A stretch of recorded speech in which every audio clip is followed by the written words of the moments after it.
Acabamos de tener una elección de jueces, magistrados y ministros de nuestro país, lo cual representa pues un rompimiento con la forma en que hemos venido seleccionando a los jueces a lo largo del último cuarto de siglo, pero incluso también en décadas anteriores. ¿Qué significa esto para la Constitución? ¿Qué tan importante sigue siendo esta Constitución tan parchada que estamos teniendo en estos momentos?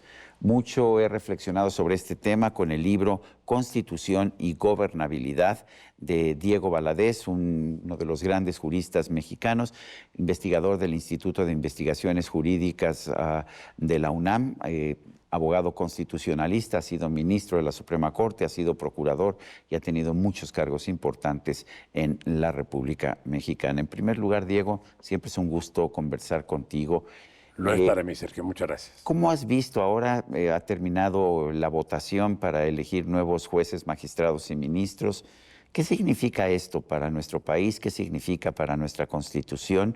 ¿Qué podemos esperar de esta nueva estructura en la que pues sabemos que han sido destituidos muchos jueces que llevaban mucho tiempo de estar haciendo la labor de juzgadores?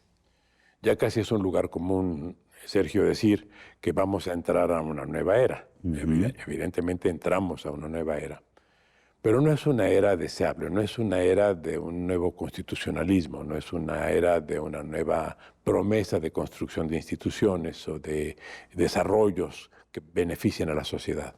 Es una era de decadencia institucional que se va profundizando sistemáticamente, y el último gran golpe para aniquilar una parte de la trayectoria institucional mexicana fue la elección pasada.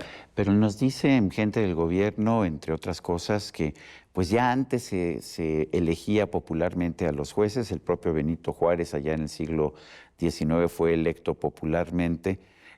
¿Por qué ahora es distinto? ¿Por qué no debemos continuar por ese camino? Ese argumento carece de fundamento. Sí, efectivamente, eran elegidos los integrantes de la Corte por el mismo procedimiento de elección indirecta que los presidentes de la República.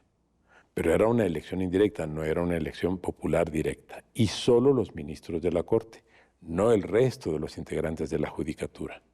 De manera que cuando se extrapola la elección indirecta y se convierte en supuesta elección directa como ahora, ya hay una falacia. Y cuando se dice que así era todo el sistema judicial, entonces la falacia aumenta. Los jueces y magistrados no eran designados de esa forma. Nos dice la secretaria de Gobernación que el pueblo mandató, que el pueblo era el que quería que se eligiera a los juzgadores, y que esto era porque los jueces eran corruptos. Lo mismo dijo de alguna forma la presidenta de la República. Es evidente que la Judicatura mexicana requería grandes cambios y los va a seguir requiriendo. También sabemos que había actitudes y conductas inadecuadas. No sé cuál sería el porcentaje de acciones que pudiéramos considerar como corruptas, pero desde luego había desviaciones. Lo que es absurdo es decir que por ser elegido ya no se es corrupto, porque entonces todos los que están representándonos en el Congreso deben ser realmente paradigmas de la honorabilidad, y justamente eso no lo reconoce ni el propio gobierno, porque a los opositores les dice sus corruptos, sí, sus lindezas, de manera que aunque pero son también elegidos... hemos tenido presidentes, gobernadores, presidentes municipales, muchos de ellos en claros conflictos de interés y en claros casos de corrupción. Identificar la honorabilidad con la elección es algo totalmente ilógico, no tiene ninguna fundamentación ni histórica, ni jurídica, ni política, ni siquiera, como te digo, lógica. Ahora, ¿por qué estamos entrando a una nueva dimensión de la vida institucional mexicana? Porque ya traíamos un déficit de gobernabilidad muy profundo, del que todos somos testigos. El solo hecho de que haya áreas del país o áreas de la actividad económica subtraídas al control público indica ya una merma en la gobernabilidad del país. Pero lo que va a ocurrir ahora con estos nuevos jueces, que no necesariamente van a obedecer a quienes los hayan postulado, ni siquiera a quienes los hayan elegido, sino a quienes por muy diversas formas van a ejercer sobre ellos actos de presión muchas veces contrarios a la norma.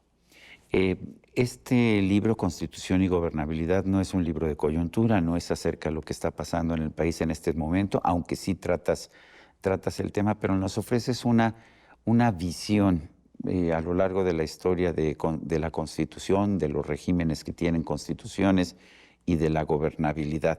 ¿Cuáles son tus conclusiones después de haber hecho este estudio histórico? El subtítulo es bastante ambicioso porque se refiere a la reconstrucción del Estado constitucional en México.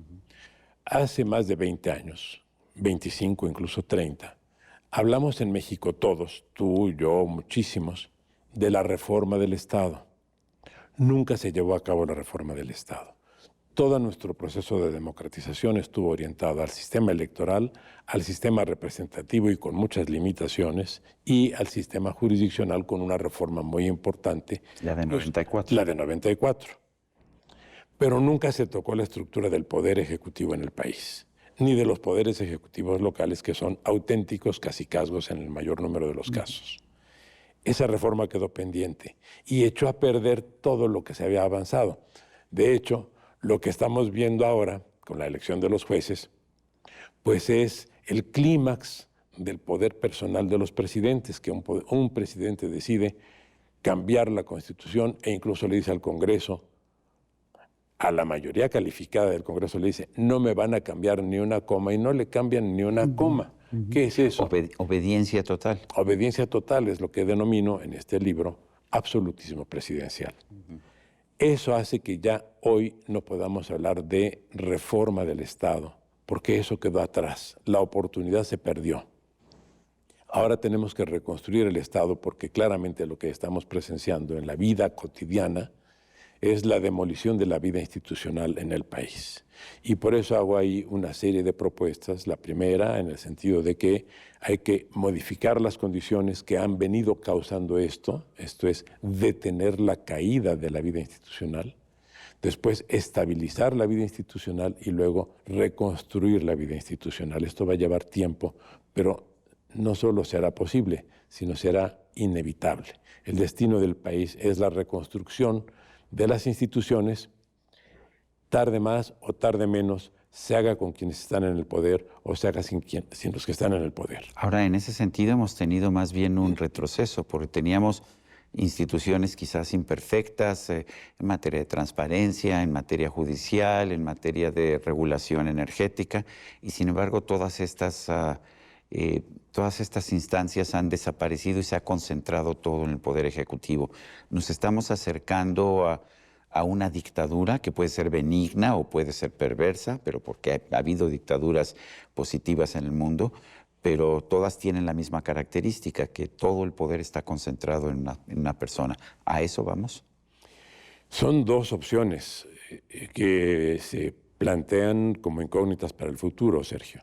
Una es la que tú dices, efectivamente el endurecimiento del poder puede conducirnos a una dictadura, pero por otra parte, el endurecimiento del poder sin la eficacia del poder puede conducirnos a un sistema a un estado de ingobernabilidad.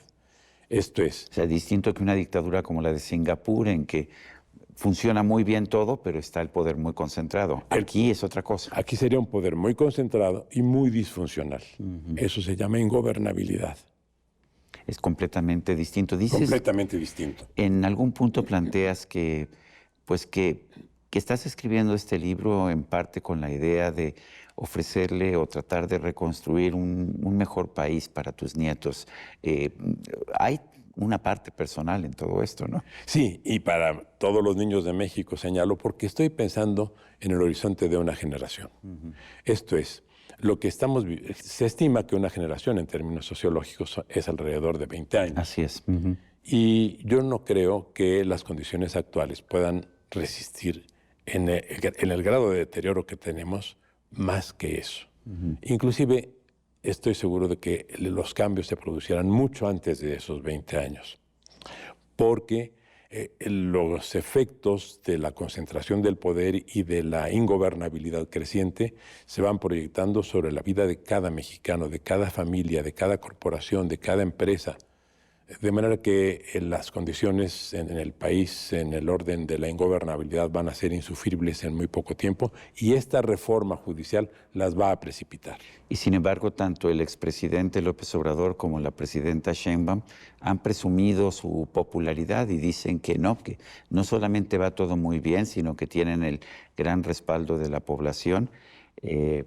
Y bueno, pues lo vimos, lo hemos visto incluso en el hecho de que dicen que pues obtuvieron mayoría calificada de 2/3 partes en las dos cámaras del Congreso. Ese fue un atraco que perpetró el Tribunal Electoral de la Federación. Pero en cuanto a la aprobación popular, hay una cifra llamativa. Efectivamente, la presidenta dispone de un 80 o más de aprobación personal.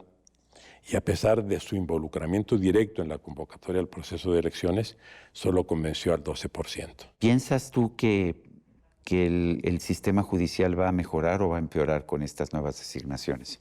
El sistema judicial entra en un proceso crítico en el que se van a poner en tensión la vida familiar, las relaciones económicas, las relaciones interpersonales y contractuales para todos los mexicanos, porque todos vamos a quedar a expensas de, uno, juzgadores sin experiencia, no profesionales, sin experiencia, y dos, sujetos a múltiples presiones. Imaginemos nada más lo que va a hacer el que no se pueda mover un juez durante 9 años porque tendrá que permanecer en el lugar para el que fue elegido. ¿Qué va a pasar con un juez penal en Michoacán, en Guerrero, en Sinaloa y en tantos otros lugares del país durante 9 años sujeto a las presiones? En el sistema anterior sí podías, o sea, si el juez estaba bajo amenaza en Sinaloa, pues lo podías mover a otra parte del país. La movilidad judicial fue un principio establecido en México para el Poder Judicial Federal desde el siglo XIX. Justamente para... Ya no va a haber eso, ya no va a haber movilidad judicial. Lo prohíbe la Constitución. La Constitución establece que se quedan prácticamente, dicho en términos coloquiales, arraigados en los lugares en los que fueron elegidos, porque fueron elegidos por esos electores de esos distritos. ¿Qué significa esto? Que ahora toda la justicia va a ser local. Y bueno, en las elecciones vimos cómo, pues en muchos casos, los gobernadores operaron directamente con los famosos acordeones para determinar la catarata de votos que sus simpatizantes debieron depositar, como depositaron en favor de las personas que les fueron señaladas. Vemos ahora una discusión acerca de si un hombre puede ser presidente de la Corte o si necesariamente tiene que ser una mujer. ¿Qué opinas? Bueno, mi opinión favorecería a una mujer, pero como opinión personal. Lo que pasa es que la Constitución dice que será presidente quien haya obtenido el mayor número de votos. Eso dice la reforma promovida por Morena. ¿Y no pueden decir que no le salgan con el cuento de que la ley es la ley? Sí, seguramente lo pueden decir. No lo deben decir, que es otra cosa, pero de que lo pueden decir, lo pueden decir. ¿Es una venganza esta reforma judicial? No, yo creo que obedece a un diseño muy claro de generar una crisis institucional en el país. Generarla, o sea, ¿le interesa a algún mandatario generar una crisis constitucional en el país? La afirmación puede parecer hiperbólica, pero ¿cuál sería el resultado de que hubiera una crisis institucional en el país? Pues llevarnos tal vez a una nueva constitución. ¿Qué tipo de constitución sería esta nueva constitución? En el horizonte se pueden ver constituciones como la de Venezuela o como la de Nicaragua o como la de Bolivia, fundamentalmente. O la de Cuba en la actualidad. Para eso tendría que haber un solo partido hegemónico y con prohibición de todos los demás partidos. De manera que se procuraría entrar más bien a la otra forma de construir la Constitución, que es a lo que yo llamo postconstitucionalismo. ¿En qué consiste el postconstitucionalismo? En utilizar los instrumentos de la Constitución para destruir las instituciones constitucionales. Y ese es en el periodo en el que estamos en México. Pues con gran preocupación me quedo después de esta conversación y recomiendo la lectura de Constitución y Gobernabilidad, consideraciones para reconstruir el Estado constitucional en México. Es una edición de la Universidad Nacional Autónoma de México. Doctor Diego Valadez, siempre es un gusto platicar contigo. Es un privilegio para mí estar en tu programa. Gracias. Gracias. Y a usted, amigo, que al vernos y escucharnos hace posible este programa, se lo agradezco también. Esto es todo por hoy, pero no se lo olvide. Nos vemos la próxima.